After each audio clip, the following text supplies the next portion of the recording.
right, this is the review worksheet for the quiz on Wednesday that's on Chapter 5, Circles and Parabolas. And this is the start of number 2.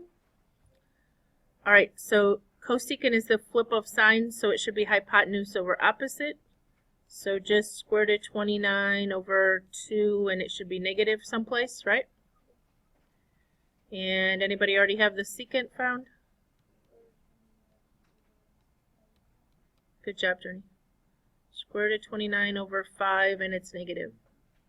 Everybody okay? You can go back and do number 1 if you want more practice on that concept, okay? That was in chapter 5, but that's really basic, okay? That didn't include any of our double angle, half angle, anythings, right? In chapter 5, they would have suggested we solve that by doing like tangent squared plus 1 equals secant squared or whatever, and do, but we just draw them because I think it's easier. Okay, number 3 is a proof. Think that one through for a second. Is that a tricky proof? Cotangent times tangent. So you get 1. Cotangent times cotangent. Cotangent squared, right? So 1 plus cotangent squared equals cosecant squared. Yeah, it seems pretty straightforward. Okay. This one is more like the one on the quiz tomorrow. And it's not horrible, but students tend to make silly mistakes. Does the top just become 1? No, because you have to FOIL it out, right?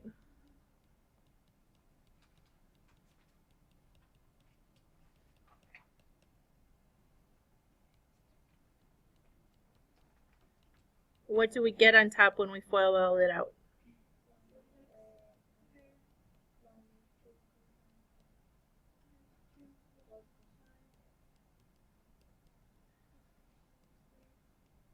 And then there was a minus 1 up top, right? All right, I lost a few x's along the way. There's a few there and a few missing. Sorry.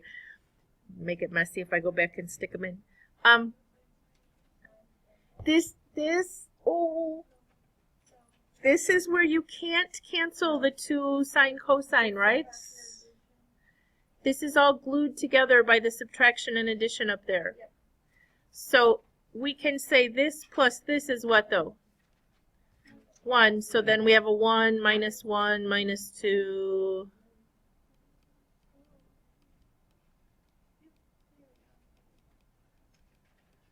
So these make 0, and I'm going to rewrite it just because then there's no adding and subtracting left. Now all that divides out to be negative 1, right? So it's not tricky, it's just remembering, first of all, to FOIL, and second of all, not to cancel until you've gotten rid of all your adding and subtracting, okay?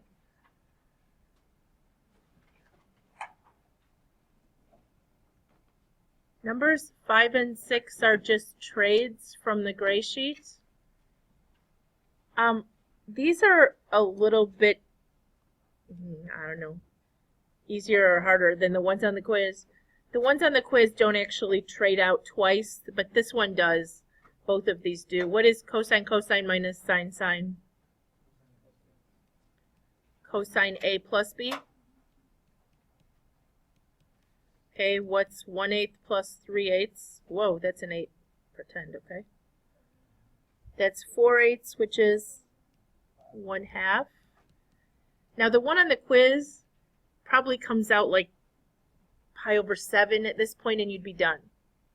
This one is a pi over 2, which you can actually trade for. The cosine at pi over 2 is 0. I don't think the ones on the quiz, there's another trade to be made. I think the answer at the end is like cosine of x over 6 or cosine of 5 pi over 32 or some ridiculous thing. Just leave it. Okay, that's how you do 6 as well, so I'm just going to skip that one. Does anybody need me to do 7, or you know what you're doing here? Just going to expand that out, do some trades, and it should simplify to this. Okay.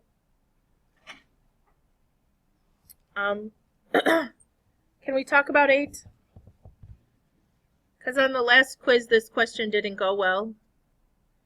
This is telling us we're in quadrant what?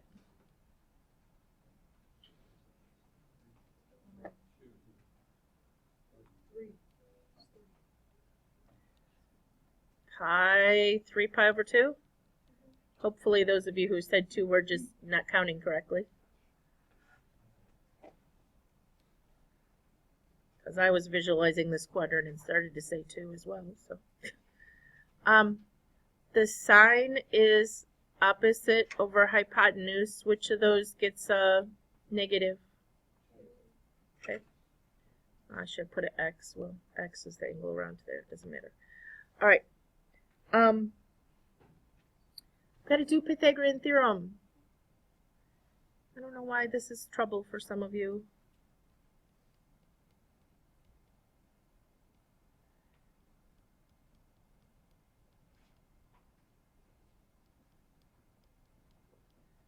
Square root of 21. Are we all right? And it's negative because it's in that quadrant? All right. What is the trade so that we can calculate sine of 2x?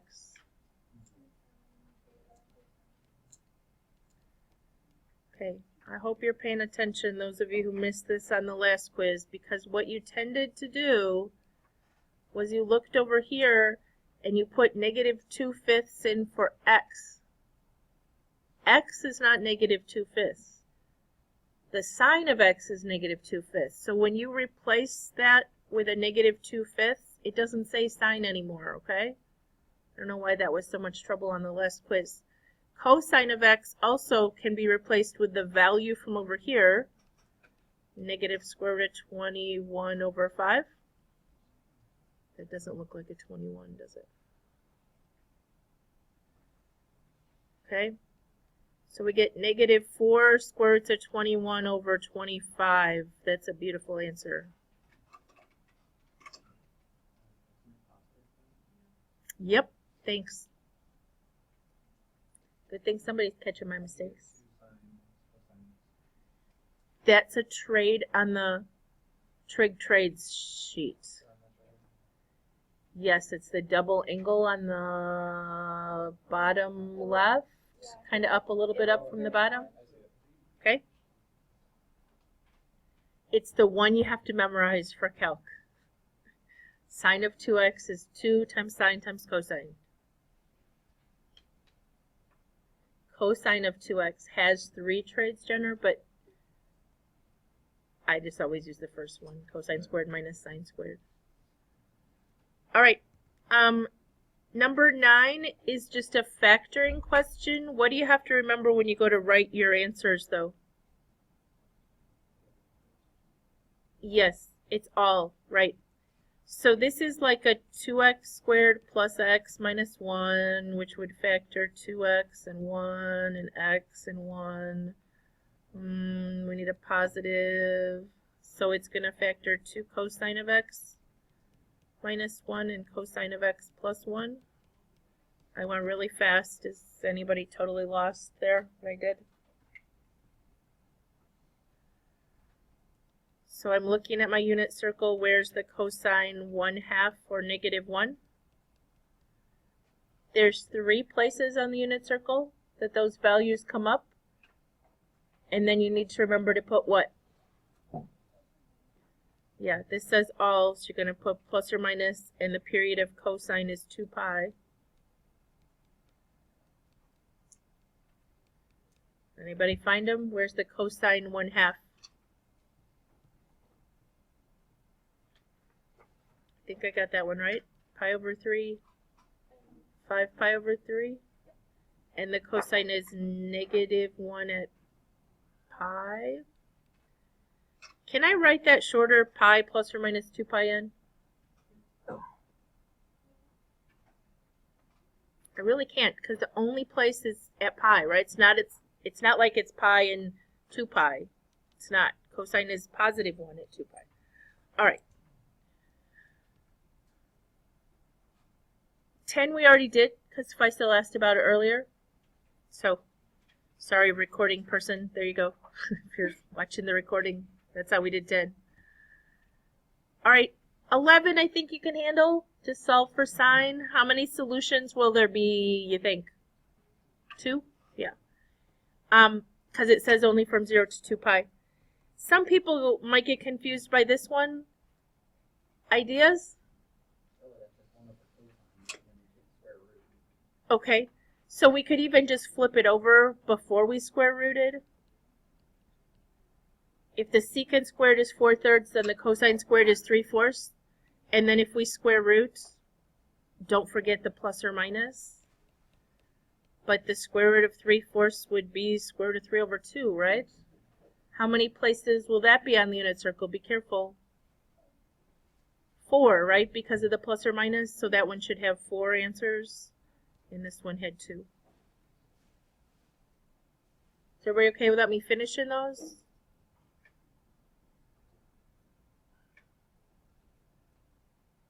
Just factor out a tangent here. Does that seem okay? And this one is all again. Now because it's all and it's tangent, do we need to put plus or minus 2 pi in? The tangent is 0, 2 places on the unit circle, but they're exactly pi apart, right? So 0 plus or minus pi n would take care of that. And the tangent is 1 where? At pi over 4 and straight across. So this would, if you wrote out all 4 solutions plus or minus 2 pi n, I probably wouldn't count it wrong. But tangent, remember, has a period of pi. So they're always going to repeat straight across from each other.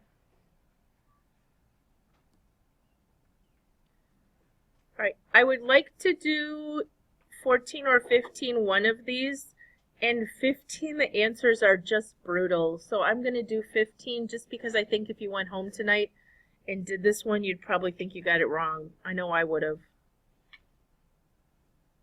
What quadrant is this in, guys? Quadrant 1, and the cosine is 5/9. So can you find the missing piece for me? What is it, Faisal? Okay, I think I left it even,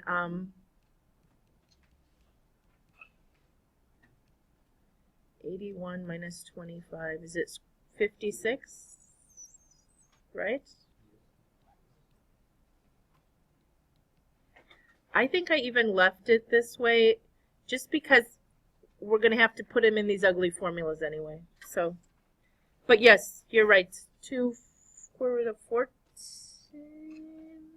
Yeah, okay. All right.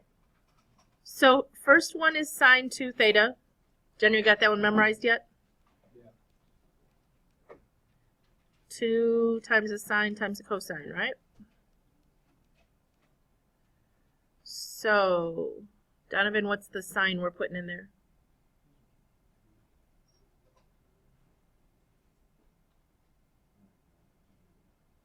Here's my picture. Sine is what? Opposite over hypotenuse. And the cosine? There we go. All right, guys. Nothing pretty about it. 2 times 5 is 10. We got a square root of 56. In the denominator, we got an 81. It does simplify, so it's square root of 4 times square root of 14. Square root of 4 is 2. 2 times 10, 20 square roots of 14 over 18, which, 81, not 18, which doesn't reduce.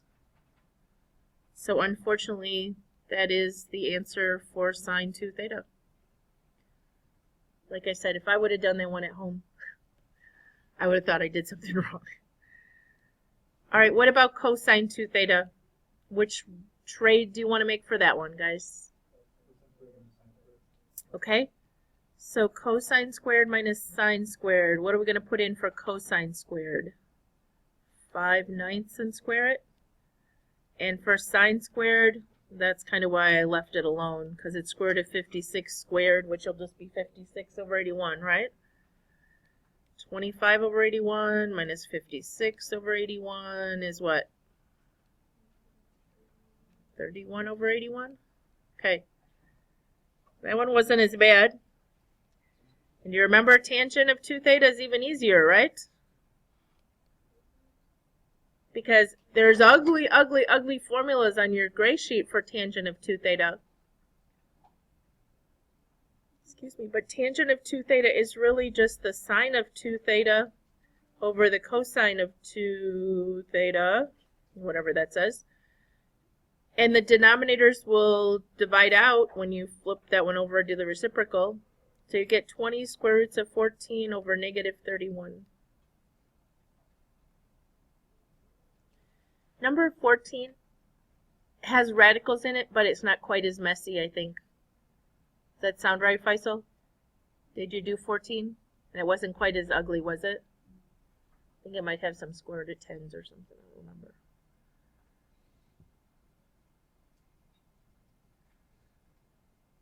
All right, 16 and 17 are on parabolas. Can we review 17? Because I got really concerned. Somebody last period said, one of the really, really smart people last period said, I don't know what to do with this. Do we remember what to do with this? We have to complete the square, right? And we're going to move everything that we're not messing with over to the other side. Does that look familiar now? Because there's an x squared, we're completing the square with x's, so they stay on one side, everything else goes to the other side. Then we complete the square, we get x plus 1 squared, we have to add a 1, so we get negative 2y minus 2 over there. Then what? To match the form on our reference sheet, we want to factor what out?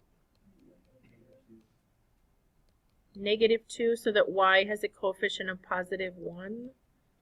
So it's 1y plus 1. So this is x minus h squared equals 4p times y minus k. So h is negative 1, k is negative 1, 4p equals negative 2, so p is negative 1/2. You can use decimals, I don't care.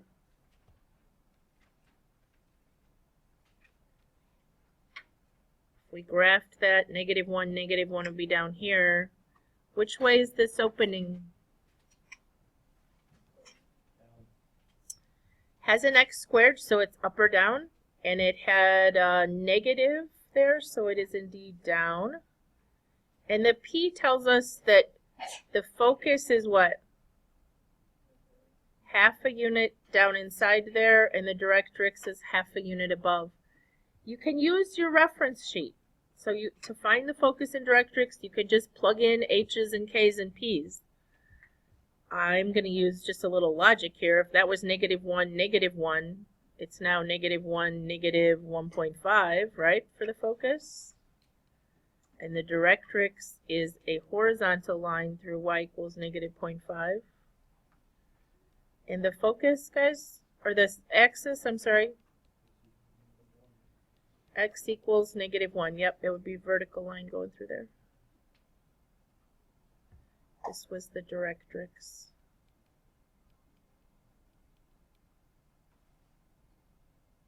So I didn't do 16. You can practice more on 16, but that one was already completed, right? You didn't have to complete the square on that one.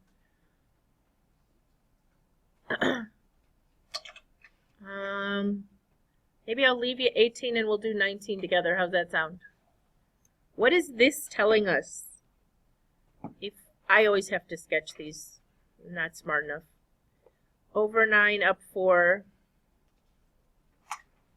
is the vertex. Y equals 9.5. What's 9.5, guys? 4.5. Y equals is a horizontal line. Okay, so what did that just tell us? it told me anyway that this distance is half a unit, which is what? P. Now, if you didn't want to do it that way, you could go HK, and what is the formula on your sheet for a directrix? It says Y equals K minus P. So you could have put in the 4.5. Sorry. You could have put in Y is 4.5 and K is 4. So P is going to be negative 0.5, which I didn't remember my negative over here. But and then you could find the rest of the information. Oh, all we need is the graph. We're done. Or no, the equation, not the graph. Sorry. So it's opening down. Everybody knew that, right? Because it opens away from the directrix. Okay? So what's the equation? X is the squared because it's opening down. So it's x minus 9. 4p would be 4 times negative 0.5 would be negative 2. Does that sound right? And then y minus k.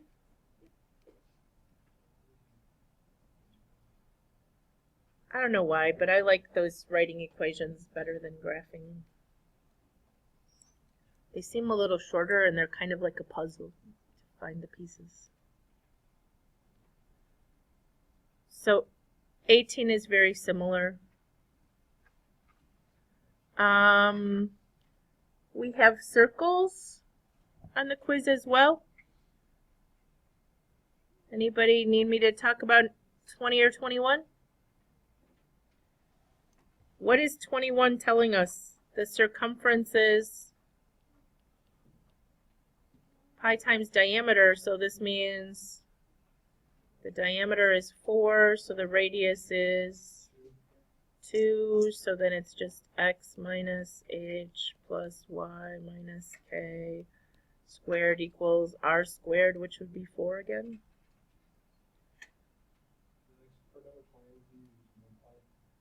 I don't think you have to because they already give you the center. You use midpoint when they give us like the endpoints of a diameter, because then you need to find the center. Does that make sense?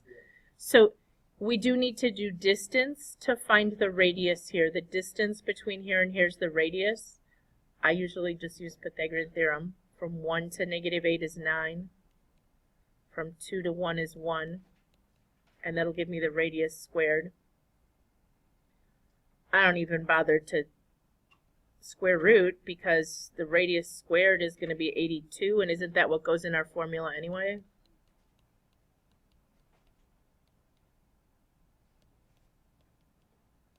Does that seem all right, Jenner? Okay. All right, does anybody have questions